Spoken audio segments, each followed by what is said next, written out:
This is my dog, Kobe. I got her in September of 2020. She was born June 2020.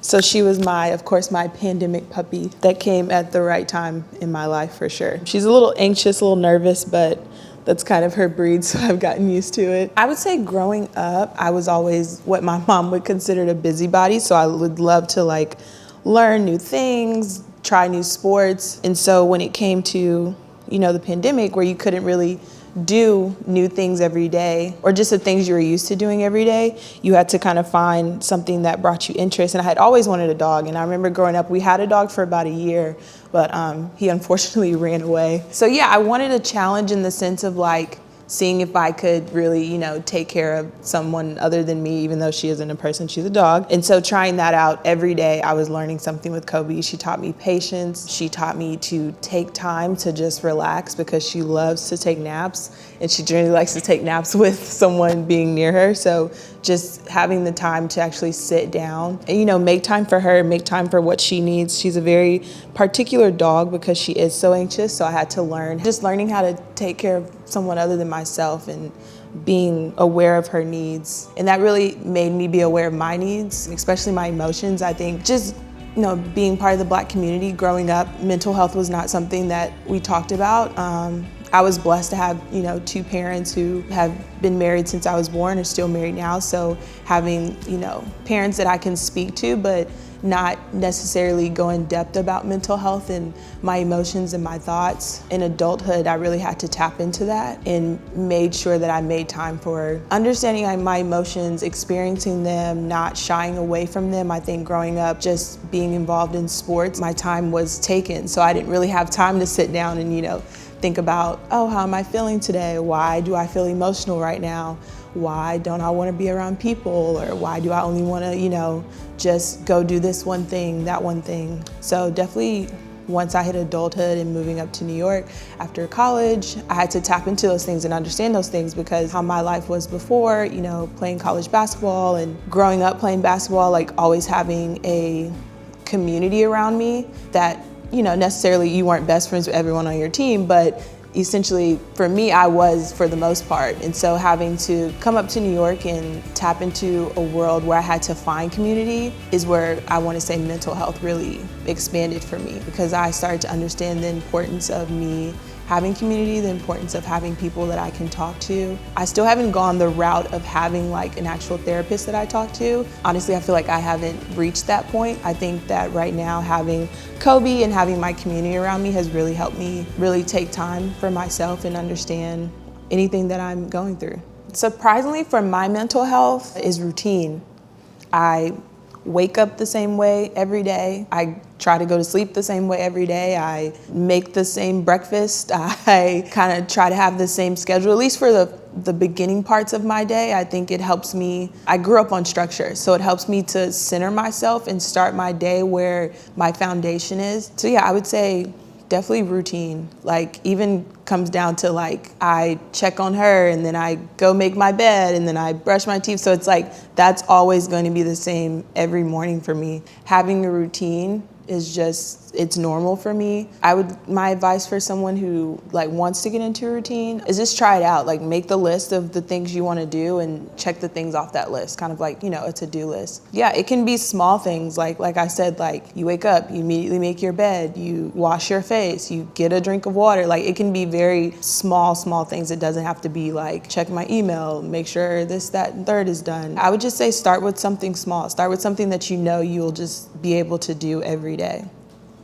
I would say the days that I don't stick to my routine are days where I'm struggling a little bit. Generally, it's I call it my cry days. It's I want to cry and I don't know why. And so I usually try to just take a second. Either I'll play with Kobe or not immediately go check my work email or I'll go sit outside or just do something that kind of makes me pause and kind of understand like, okay, I didn't start with my routine today. That doesn't mean that my day is not gonna go how I want it to go. It can still be a positive day. It can still be a day where I get even the smallest thing of work done, like that I need to get done. But yeah, I usually I take a second and I try to wrap my head around like, okay, why am I feeling a little down today? Why do I feel like I wanna cry? Or why am I super anxious or nervous or anything like that? I'll usually just take a second, hold her. She's usually, if I'm crying, she'll usually lick my tears, so that's always nice. She's getting a little comfortable. She's standing up now. See, these are your friends. Aw. A lot of people have told me to journal. I do not like to journal. I feel like it makes me feel worse because I'm like writing down thoughts or things that are going on in my mind, and then it turns into like a snowball effect, and I'm writing like things that I didn't even think about or like things that have never even crossed my mind. So journaling is not a big thing for me. I've had people tell me to journal. I'm pretty sure I've started like 8 journals, wrote on the first page, and then just threw the journal. I was like, I can't do this. I can't sit here and write these things out. That's why I think for me, like I spoke on earlier, finding community was like a big thing, because generally growing up, my community were centered around people who had things similar to what I liked or liked to do. And so making sure that I take that time in that space to be around those people and be around, we talk about the things that we like, we go do the things that we like. And that always is a moment for me to like appreciate what I have in my life and know that I'm blessed and know that there are people who are going through similar things that I'm going through, and we can just be honest and talk about those things versus me writing it to myself and not really doing anything with it. So just being able to speak out loud and have these type of conversations has always been more helpful for me versus journaling. Or I'll talk to Kobe and she'll just sit there and want to play fetch or ask for a treat, and I'll give her 1,000 treats.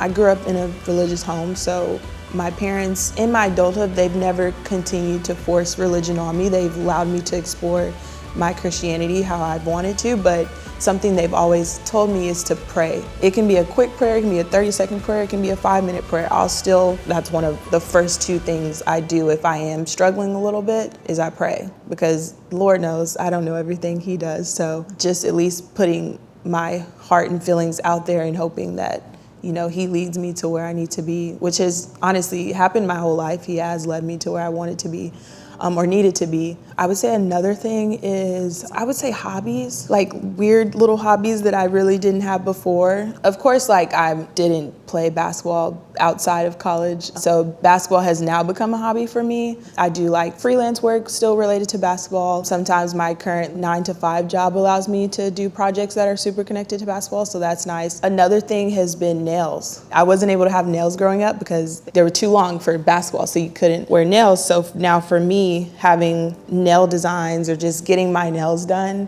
and like having that time to myself has been a nice hobby for me that has helped me with my mental health. After every nail session, I'm walking home, I always call my mom and like talk to her about like the nail design I got, and she's like, oh, that's so cute. Like I can tell that you're really into something that you weren't into growing up. And so just like little hobbies, like things that you would never thought you would be super into, has definitely helped me.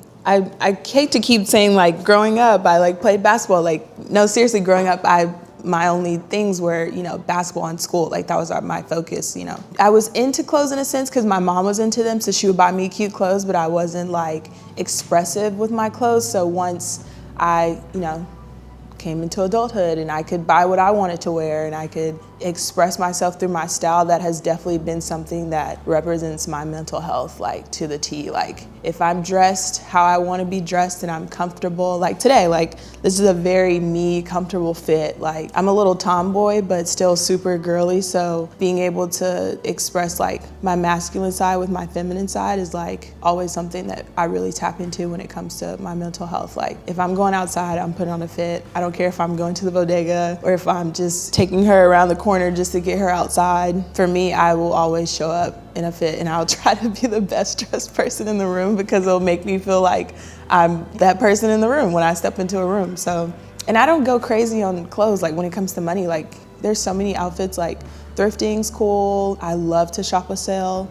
I'll find a sale real quick. But yeah, I love expressing myself. One thing about me weirdly is that I generally only wear a lot of black and white. I don't wear colors, which is interesting. Most people like to express themselves through clothing and add a lot of color to it. But yeah, I love the colors black and white, not just because Kobe's only black and white, but I don't know, I just feel like they're a blank canvas and I can be the color to it, if that makes sense. Sometimes time, which is like weird to say. As a project manager, time management is like one of the things that I'm really good at, but sometimes life just happens, whether it's you're dealing with work, you're dealing with friends, you're dealing with family, you're dealing with your dog, just time. I would say definitely time. Like I'll be so busy doing other things, I'll forget to eat, I'll forget to, drink water, I'll forget to, just sit down and stretch for a second. So making sure that I'm very intentional about my time is what helps me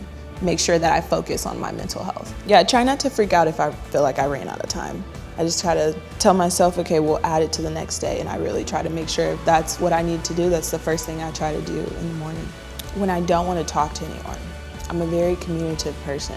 I don't speak a lot, but I do speak to people. And when I don't want to speak to anyone, I know something's like wrong and I need to take a second, whether that's like, just some deep breaths, chill, like literally just sitting, holding Kobe, or even just like talking to my parents. Like I'll call my mom real quick or call my dad real quick and just like see how their day is going. And like, they're both scientists, so they live very, I wouldn't say simple lives, but they're in Georgia, so they live compared to New York, they live very simple lives. So to like, just hear about their days sometimes helps me. It like kind of brings me back to center of like how simple life really is and how you should be grateful for everything you have. I have a very supportive boyfriend, so if he's very quick to tell if something's wrong. So like, he's very quick to ask me like, hey, how are you feeling today? And like, I can be very honest with him and he can give me the space or time that I need, or he'll like, hey, get into your routine. Like, I know those things help you, stuff like that. So I don't see a lot of Black people talk about mental health, or people of color in general talk about mental health. I know that's something that the Black community is really striving towards, having those conversations. So having the opportunity to have the space to even just come tell my